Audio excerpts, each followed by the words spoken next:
আসসালামু আলাইকুম।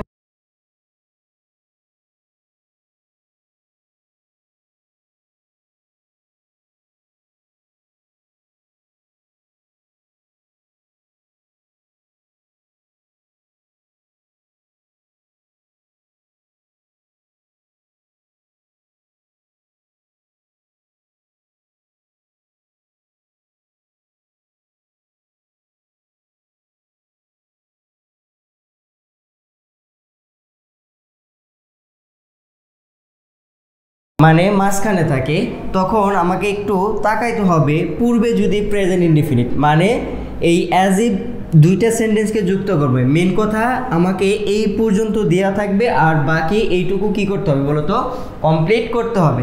তো তোমাকে খেয়াল রাখতে হবে অ্যাজ ইফ অথবা অ্যাজ দো এর পূর্বে যদি ভি অন মানে কি প্রেজেন্ট ইনডিফিনিট টেন্স যদি থাকে, তাহলে আমি যেটা কমপ্লিট করব।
লিখে ফেললাম অ্যাজ ইফ অ্যাজ দো এর পূর্বে যদি প্রেজেন্ট ইনডিফিনিট মানে বিয়ন যদি থাকে, পরবর্তীতে কী হবে বলো তো, পাস্ট ইনডিফিনিট। এরপরে যদি পাস্ট ইনডিফিনিট পূর্বে থাকে, পরে হবে কি পাস্ট পারফেক্ট। আমরা কিন্তু এটির মাধ্যমে রাইট ফর্ম অফ ভার্বের নিয়মও কি শিখে ফেললাম। এখন আমরা উদাহরণের সাহায্যে দেখব।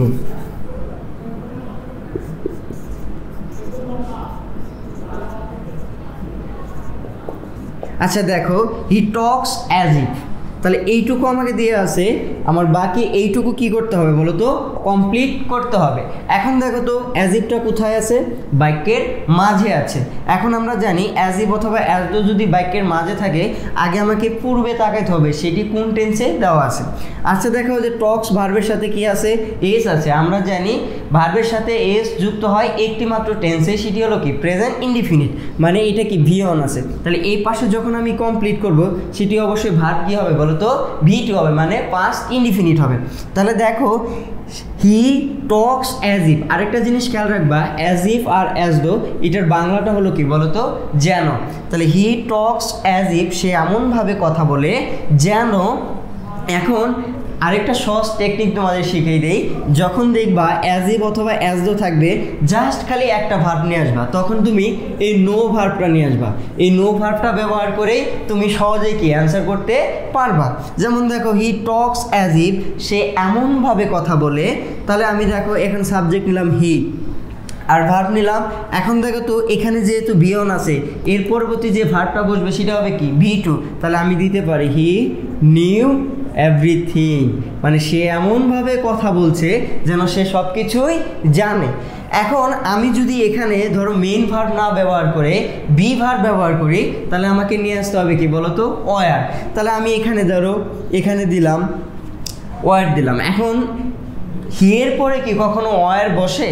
এটা কিন্তু বসে না। কি বসে বলো তো, ওয়াজ বসে। কিন্তু যখন অ্যাজ ইফ অথবা অ্যাজ দো এর ব্যবহার আসবে, এরপরে যদি আমি কখনো বি ভার্ব ব্যবহার করি, তাহলে সেখানে আমাকে কি ব্যবহার করতে হবে বলো তো, ওয়ার ব্যবহার করতে হবে। তাহলে এখন দেখো হি টক্স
এটি ব্যবহার করে কি